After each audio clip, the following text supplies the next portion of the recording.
It's the second week of May and it's time now for some of the plug plants that John potted on in March and the Argyranthemum cuttings that he took in early April to be planted up in a container for summer. We are going to keep an eye on the weather though, just in case Jack Frost hasn't quite gone, before we put them outside properly in the garden. Hello, welcome to John Horsey Horticulture. John's been teaching horticulture professionally for over 30 years now, and on this channel we're hoping to help you develop your gardening skills. Whether you're new to gardening, looking for some propagation techniques, tips on pest control, how to grow some vegetables, or whether you're a seasoned horty who could always use some new tips and advice. If you like learning those things, do consider following us. There's no charge, just push the subscribe button, press the all-important notification bell. That lets you know every time we upload a new video. Right, it's May. We've had a very cold April.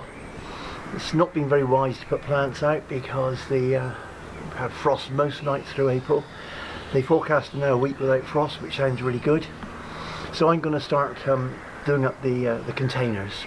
We're going to start off with the Argyranthemums. We took these cuttings a little while ago. You can see they're well developed now.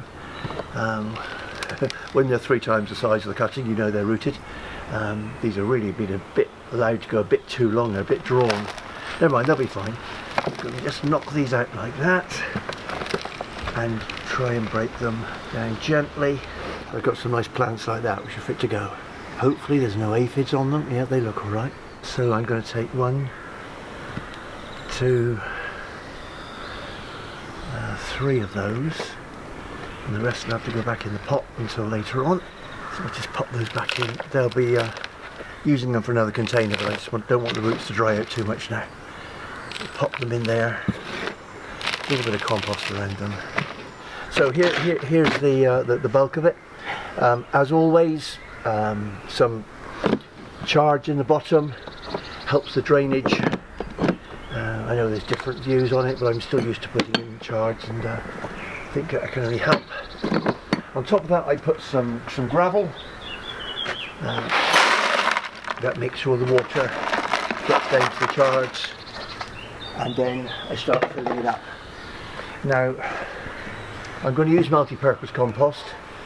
I know it's quite quite a big container, and sometimes it doesn't hurt to put some old compost in the bottom as well, just to sort of just fill it up, take some of the space up. Otherwise, you can spend an awful lot of money on the compost. So we'll put some of this old compost in.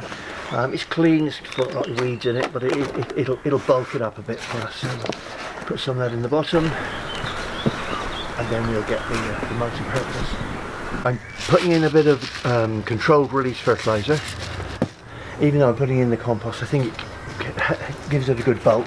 I want these plants to get big before they flower, so having got that done, I'm now filling it up with the fresh multi-purpose good potting compost.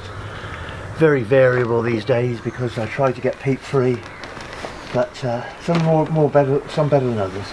You don't want to compact this stuff. If you compact it, it doesn't drain very well. So I'm just putting it in nice and loose. I'll try and remember not to firm the plant down too much when I do it. So putting it around the side. Here are the 3 main Argyranthemums, which are going to become the bulk of the plant. Put those in like a threesome in the middle. That's going to be the main plant. That they'll grow up quite big. I'm just going to put them fairly close together, and then I'm going to just pinch the tips out, so that'll make them grow up nice and bushy, and they'll become the main feature of their display.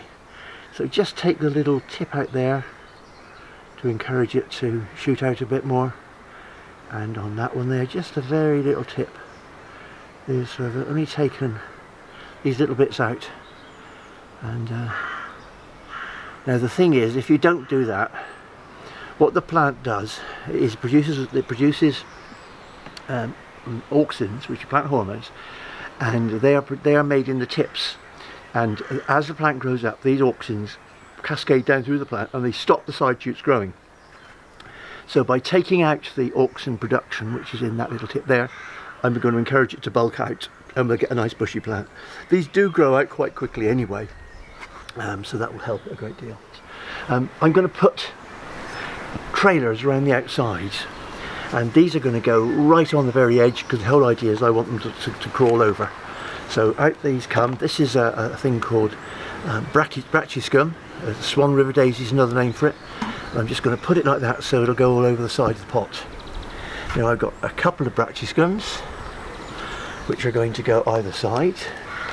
You don't have to do it in any order like I am, but I just like to have them more or less opposite. There you go, so that'll give me a trail over that side as well. And they're quite pretty. I've also got another training thing, which is this Lotus, which has got an orangey or yellowy flowers. So I'm going to put that one the other side. So there I'll have blue, orange, and I'll have another orange over this side. Right, so now I've got the centre, I've got the side plants, and I want something just to bulk up around it. And I've got these rather nice million bells, which I'm going to just put in the spaces that are available. There we are. One there, one there, one there.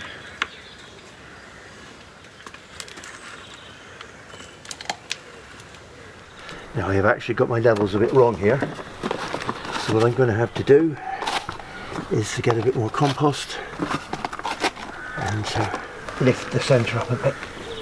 The outsides are okay, so I've got to gently lift those up a bit.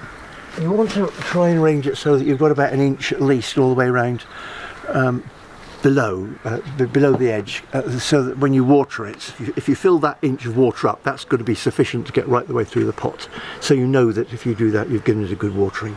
And of course, once they get away, they'll soon take over, and we just have a mass of flowers there. We know we've got good compost in there. We're given a good water. I shall probably keep it indoors just for a little longer in the garden room to get it established. And then when the weather comes really warm, it can go outside and it'll give us a mass of flowers all through the summer. Well, thank you so much for watching. I'll definitely keep you updated on our containers throughout the summer on our Facebook and Instagram pages. We've very much enjoyed having you join us here today in Somerset. In the meantime, enjoy the rest of your week. Until next time.